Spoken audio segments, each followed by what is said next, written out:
बहनों भाइयों, कल जो पावन प्रज्ञान पुराण की कथा हुई वो व्यक्ति निर्माण की कथा थी। अर्थात भगवान ने इस मनुष्य को का जीवन जो हमें दिया है वो सो दुर्लभ जीवन दिया है। पता नहीं कि नाना प्रकार की योनियों में भ्रमण होने के बाद और सौभाग्य से हमको मनुष्य का जीवन मिला है। आगे पता नहीं किन योनियों में भ्रमण करना पड़ेगा, इसका कोई किसी को पता नहीं। तो जो जीवन हमारा मिला हुआ है इस जीवन को हम प्रेम से जी लें, अच्छे से जी लें और भगवान के साथ जुड़ करके इस जीवन को जिए। जिस प्रकार की आग के पास बैठ के अपने आप गर्मी मिलती है, जल नदी के पास बैठ के अपने आप ठंडक मिलती है, सूर्य की रोशनी में बैठने से प्रकाश मिलता है, इसी प्रकार भगवान के पास बैठने से उनका अनुदान वरदान मिलता है। इसीलिए ये भगवान ने जो मनुष्य का जीवन दिया है जुड़ने के लिए दिया है और जीवन को कहीं कोई त्रुटियां हैं उसे मोड़ने के लिए दिया है कि हम भगवान से जुड़ करके अपने जीवन को सही दिशा में मोड़ें और अपने घर परिवार बच्चों को अच्छा बना के अपने घर में कमाते हुए पुरुषार्थ करते हुए उन्नत करते हुए आनंद का जीवन जिए। इसलिए भगवान ने मनुष्य का जीवन दिया है। खाना कमाना, बच्चे पैदा करना गुरुदेव ने लिखा है तो संसार के समस्त प्राणी करते हैं। पशु पक्षी भी यही करता है और इंसान भी वही करता है। तो फिर इंसान और पशु में कोई अंतर नहीं रहा। कहते हैं मनुष्य जन्म पाकर के 3 प्रकार के मनुष्य होते हैं। एक नर कीटक होते हैं, एक नर पशु होते हैं, एक नर पिशाच होते हैं। नर कीटक क्या करते हैं? नर कीटक तो नाली के कीड़े के तरीके से अपनी जिंदगी जीते हैं। भाई कई नशे करते हैं, बहनें भी कई बहनों को देखा है गुटखा खाती हैं। एक जगह हम लोग रास्ते से जा रहे थे, एक दादी बैठ कर के दरवाजे पे बीड़ी पी रही थी। तो हमने माताजी से पूछा, माताजी हमने अब तक पुरुषों को बीड़ी पीते देखा है और आप बीड़ी क्यों पी रहे हैं? तो बोले भाई बाबा जी, वो बाबा जी बोले पीले कपड़े पहने थे, बोले बाबा जी हमारा पेट दर्द करता है। तो हमने कहा कोई दवा ले लेते, आयुर्वेदिक की, होम्योपैथी की। बोले नहीं, बीड़ी ही दवा है। तो माता जी भी बीड़ी पीती। एक क्षेत्र है उत्तर प्रदेश में, वहाँ बहनों का पर्स होगा तो बहनों को पर्स देखेंगे तो उसमें गुटखे के पाउच पड़े रहे, बहनें गुटखा खाती। यानी आदमी जो नहीं खाना चाहिए उसको खा के नर कीटक की जिंदगी जीता है। दूसरे नर पशु होते हैं। नर पशु क्या करते हैं? नर पशु जो होते हैं वहीं खाया, वहीं गंदगी फैलाई और वहीं सोए और बच्चे पैदा करे चले, नर पशु की जिंदगी जिया। तीसरे नर पिशाच होते हैं। नर पिशाच क्या करते हैं? दूसरों की छीना झपटी करना, लड़ाई झगड़ा करना, अनावश्यक रूप से कुछ परेशान करना, किसी को मौका मिला तो मारकाट भी कर देना। इस तरह के नर पिशाच के तरीके से लोग। तो गुरुदेव ने कहा कि मनुष्य ने को ये जीवन मिला है, मानव का जीवन मिला है जिसके लिए देवता तरसते हैं। तो नर पशु, नर कीटक, नर पिशाच की जिंदगी नहीं, इंसान की जिंदगी जीना चाहिए। इंसान दिखाई तो देते हैं कि इंसान है, लेकिन इंसान समझ में नहीं आते। एक छोटी सी कहानी आती है बहनों भाइयों कि एक कोई साधु थे, वो भिक्षा मांगने के लिए निकले। उनका एक संकल्प था, जैसे हमारे कुछ लोग करपात्री जी का नाम सुना होगा, ऋषि करपात्री जी थे। कुछ हमारी जैनियों में भी होते कि एक दरवाजे पे जाएंगे, जो उनको हाथ में जितना मिल गया, कर माने हाथ, पात्र माने पात्र, हाथों की पात्र जिनका होता है, कर पात्र, हाथी को जो पात्र होता है ये हमारा पात्र हो गया। जितना मिला उतना खा लिया बस। जिस दरवाजे पे गए, एक पे मिल गया तो ठीक, नहीं मिला दूसरे पे गए, नहीं मिला तीसरे, जहाँ मिल गया खा लिया, फिर उनको दोबारा नहीं मांगना। ऐसे वो संत करपात्री थे। वो निकले एक नगर में मांगने के लिए। नगर में गए, एक दरवाजे पर पहुंचे, वहाँ कुछ नहीं मिला। उन्होंने कहा बाबा जी दूसरा घर देख लो आप। होता ही घर में कोई बाबा बैरागी आते हैं, उन्होंने कहा बाबा जी अगला घर देख लो आप। दूसरे घर गए, उन्होंने कहा बाबा जी अगला घर देख लो आप। तीसरे में गए, सब बोले पावन प्रज्ञा पुराण की जय। भाई हम सब लोग पराधीन हैं, लाइट के अधीन है। लाइट है तो आप बात सुनाई देती, नहीं लाइट है तो नहीं सुनाई देती। अब मोबाइल तो है नहीं कि हम यहाँ से बात करते रहें आप सबको सुनाई दे। ये तो आमने ही सामने बात होगी। ये बेटियां अपनी कल सुबह की तैयारी करके चर्चा कर रही हैं, गोष्ठी कर रही हैं कि आखिर सवेरे कैसे क्या तैयारी करनी है यज्ञ की। बोलो गायत्री माता की जय। तो हम निवेदन कर रहे थे, वो करपात्री जी निकले और हर किसी ने अगला दरवाजा दिखा दिया। अंत में दोपहर हो गई, बेचारे भूखे थे, कुछ मिला नहीं, तो एक तालाब के किनारे जाके पेड़ के नीचे बैठ गए। जब पेड़ के नीचे बैठ गए तो एक वहाँ एक साधु आए। साधु ने कहा कि भाई आप नीरस क्यों बैठे, बात क्या है, आखिर इतनी नीरसता क्यों? उन्होंने कहा मैंने अनेकों घरों में मांगा इस नगर में, लेकिन कोई ऐसा व्यक्ति नहीं मिला जिसको मुझे 2 रोटी का आटा दे देता और मैं उस रोटी बना के अपने पेट की क्षुधा तृप्त कर लेता, रोटी बना के खा लेता। किसी के अंदर ऐसा भाव पैदा नहीं हुआ। बोले अच्छा, बोले हाँ, बोले तुम नहीं जानते, बोले क्यों? बोले इसमें इंसान के दिखाई तो देते कि इंसान है, लेकिन वो इंसान कोई नहीं। बोले क्यों? सब देखते हैं बढ़िया बंगला है, गाड़ी खड़ी है, सुंदर बहनें हैं, भाई हैं, सभी लोग हैं, आप कह रहे इंसान नहीं, इंसानी तो कौन है? बोले हम एक आपको अलौकिक चश्मा दे रहे हैं। बहनों भाइयों, अलौकिक चश्मा दिया। उस अलौकिक चश्मा उन्होंने कहा ये लगा के आप देखना, तो जिस घर में देवता दिखाई दे वहीं जाके देना, वहीं जाके तो मांग लेना, शेष कहीं नहीं मांगना। तो अलौकिक चश्मा लगाया तो देखा, पुनः मांगने के लिए निकले तो कोई किसी जन्म में बकरी दिखाई दे रहे हैं, कोई मुर्गी के दिखाई दे रहे हैं तो इंसान, लेकिन मुर्गी दिखाई दे रहे हैं, कहीं बकरी दिखाई दे रही है, कहीं बिल्ली दिखाई दे रहे हैं, कहीं कुछ दिखाई दे रहे हैं। अरे उसने कहा बात तो संत जी ने सही कहा था, इंसान नहीं है, तो पूर्व जन्म के सब बकरा बकरी हैं, क्या देंगे, देना क्या जानेंगे लोग। अब भटकते भटकते भटकते वो एक कहाँ पहुँचे, एक बेचारा मोची था जो घर पर दरवाजे पर अपने जूता चप्पल बना रहा था। उसको देखा तो उसे लगा ये कोई इंसान है। वे इंसान कौन था? वो संत रैदास थे। मन चंगा तो कठौती में गंगा। संत रैदास थे वो, उनका चश्मा लगा के करपात्री जी ने देखा, तो करपात्री जी ने देखा तो उनके अंदर देवता नजर आए। उन्होंने कहा वास्तव में देवता है। तो उनसे कहा भैया मुझे भूख लगी है, कुछ मेरे लिए व्यवस्था कर दो। तो उन्होंने कहा हमारे पास कुछ नहीं, लेकिन हम चलते हैं। और एक हलवाई की दुकान पर पहुँचे। हलवाई की दुकान पर पहुँच के कहा कि भाई देखो ये भूखे हैं, संत करपात्री जी भूखे हैं, इनको थोड़ा भोजन करा दो और फिर मैं कुछ समय बाद आपसे व्यवस्था करके आता हूँ तो आपको भुगतान कर दूँगा। और करपात्री जी उनके यहाँ से, हलवाई के यहाँ से कुछ मिला, उन्हें अपने हाथ से भोजन बनाया और खा लिया। बहनों भाइयों, खाने के बाद उन्होंने, संत रैदास ने बढ़िया एक जूती बनाई, शानदार। संयोग से वहाँ एक जमींदार थे। जमींदार ने अपने सहायकों से कहा कि भाई मेरी जूती टूट गई है, कोई मेरे नाप की अच्छी जूती लाएगा, पसंद होगी तो मैं उस जूती का कीमत दूंगा, साथ ही साथ 500 रुपये उसको पुरस्कार दूंगा।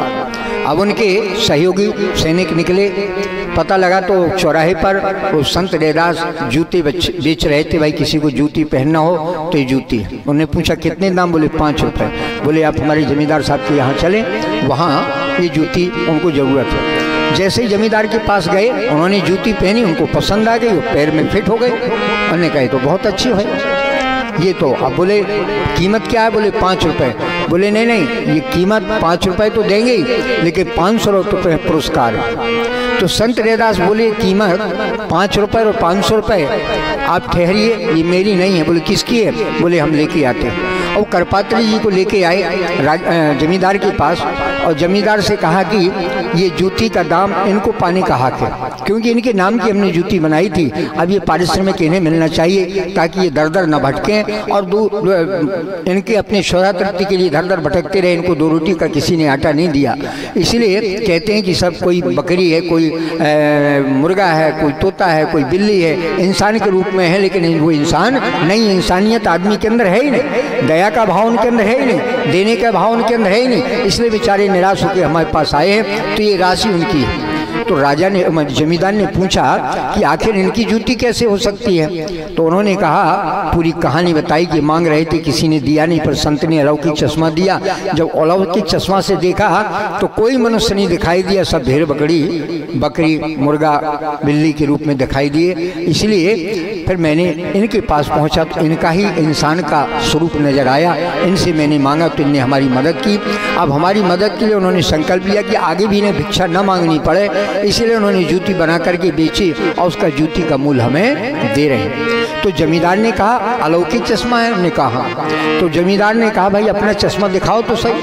तो जमींदार ने जैसे चश्मा लगाया तो उनके जितने सेवक उसमें सभा में उनके बैठे थे सब के सब, कोई कुत्ता बिल्ली चीता सब हिरन ये जंगली जानवर दिखाई दिया। अरे बोले वाह ये तो बात सही है। बोले इनके बाद इनको किसी तरह मनुष्य का जन्म मिला लेकिन गुण उनके जानवरों के रह गए। जमींदार ने सोचा जरा हम भी तो अपने को देखें। उनने चश्मा लगाया और जैसे शीशा सामने किया तो अपने को शेर के रूप नजर आया। अरे बोले हम शेर हैं? तो निश्चित ही सब उन्होंने कहा जंगल के जानवर हैं और उनके हम जंगल के राजा शेर हैं। तो आज हम जमींदार बन गए। बहनों भाइयों, यदि इंसान के अंदर दया नहीं है, करुणा नहीं है, ममता नहीं है, देने का भाव नहीं है तो ये इंसान शरीर के रूप में है लेकिन इंसानियत के रूप में नहीं। लेकिन बहनों भाइयों, ये इंसानियत कहाँ से आती है, मानवता कहाँ से आती है? ये परिवार में आती है।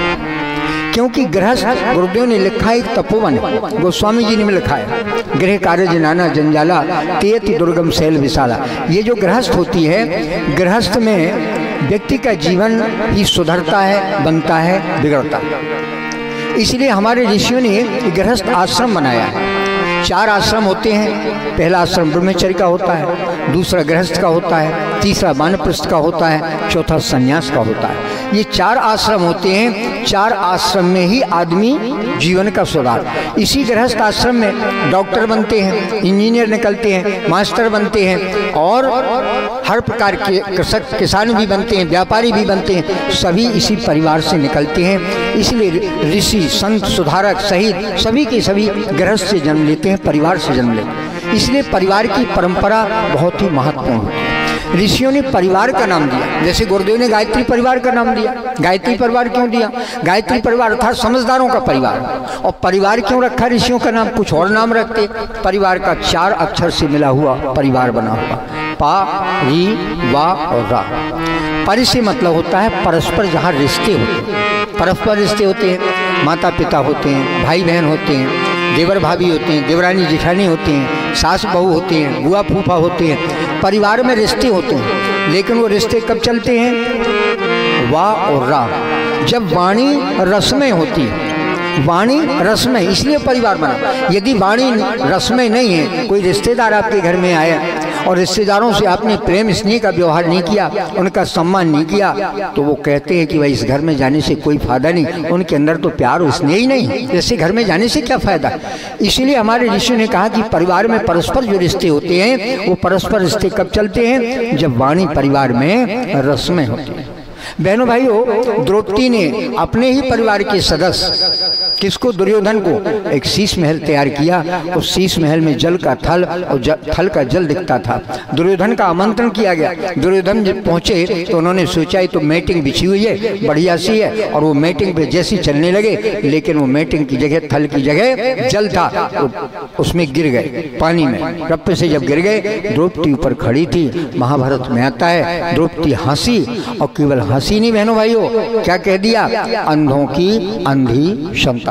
वो वाणी उसकी रसमय नहीं हुई, वाणी कठोर हो गई और वो वाणी दुर्योधन को वाण के समान लग गई और उसने संकल्प ले लिया मैं इसका बदला लेके रहूंगा। और बहनों भाइयों, इतना बड़ा महाभारत हुआ।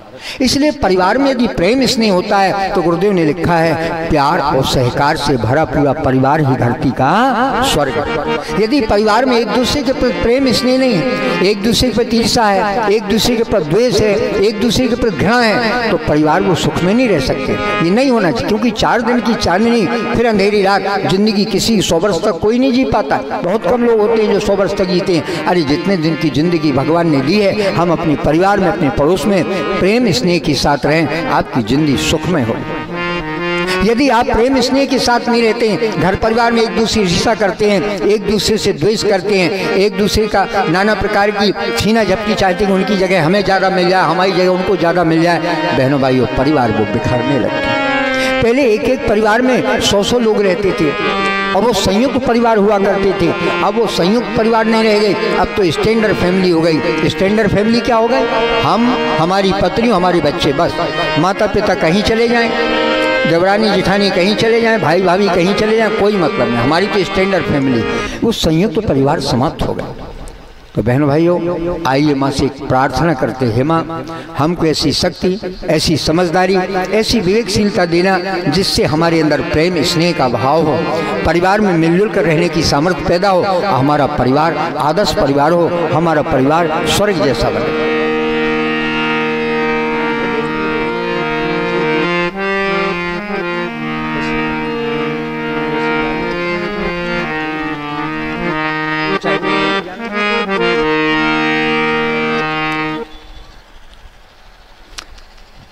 आइए तो एक भावपूर्ण गीत सुनते हैं। नहा ले मन मेरे ज्ञान गंगा, नहा ले मन मेरे ज्ञान गंगा, नहा ले मन मेरे धन्य जीवन बना ले, मन मेरे धन्य जीवन बना ले, मन मेरे ज्ञान गंगा, ज्ञान गंगा।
बना ले मन मेरे लक्ष्य उत्तम बना